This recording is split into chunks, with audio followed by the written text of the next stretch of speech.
লেবাননে বড় পরিসরে আগ্রাসনের পরিকল্পনা করছেন প্রধানমন্ত্রী বেনিয়ামিন নেতানিয়াহু। এক প্রতিবেদনে এমন দাবি করেছে ইসরায়েলি গণমাধ্যম চ্যানেল 13।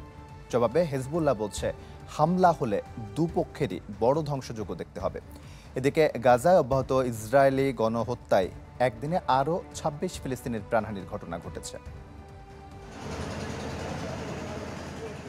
আন্তর্জাতিক চাপকে বৃদ্ধাঙ্গুলি দেখিয়ে এক বছরের বেশি সময় ধরে নিরপরাধ ফিলিস্তিনিদের হত্যাযজ্ঞে মেতেছে ইসরায়েল। শনিবারও জায়নবাদীদের মুহুর্মুহু হামলায় প্রাণ গেছে আরও কয়েক ফিলিস্তিনির। হামলা অব্যাহত আছে নুসেইরাত শরণার্থী শিবির সহ ফিলিস্তিনিদের আশ্রয় দেয়া স্কুলগুলোতেও। এত কিছুতেও ক্ষান্ত হচ্ছে না দখলদাররা। বাসিন্দাদের বেইত লাহিয়ার কিছু অংশ ছেড়ে যাওয়ার নির্দেশ দিয়েছে আইডিএফ। এমন পদক্ষেপ গাজাকে ভাগ করার ইসরায়েলি অপকৌশল বলে মনে করেন ফিলিস্তিনি পররাষ্ট্রমন্ত্রী রিয়াদ আল মালিকি।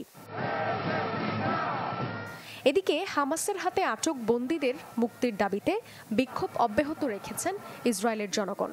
জিম্মি মুক্তি, যুদ্ধবিরতি ও প্রধানমন্ত্রী বেনিয়ামিন নেতানিয়াহুর পদত্যাগের দাবিতে সেনা সদর দপ্তরের পাশাপাশি বিভিন্ন সরকারি বাসভবন ঘেরাও করেন তারা। আমাদের ভাই বোনদের ফিরিয়ে আনতে সরকারের বিরুদ্ধে সবারই রাস্তায় নেমে আসা উচিত। বিক্ষোভের মধ্যেই লেবাননে বড় পরিসরে আগ্রাসনের পরিকল্পনা করছেন বেনিয়ামিন নেতানিয়াহু। এক প্রতিবেদনে এমন দাবি করেছে ইসরায়েলি গণমাধ্যম চ্যানেল 13। বলা হয়, দিনক্ষণ ঠিক না হলেও অচিরেই লেবাননে ঢুকে হামলা করতে পারে জায়নবাদীরা।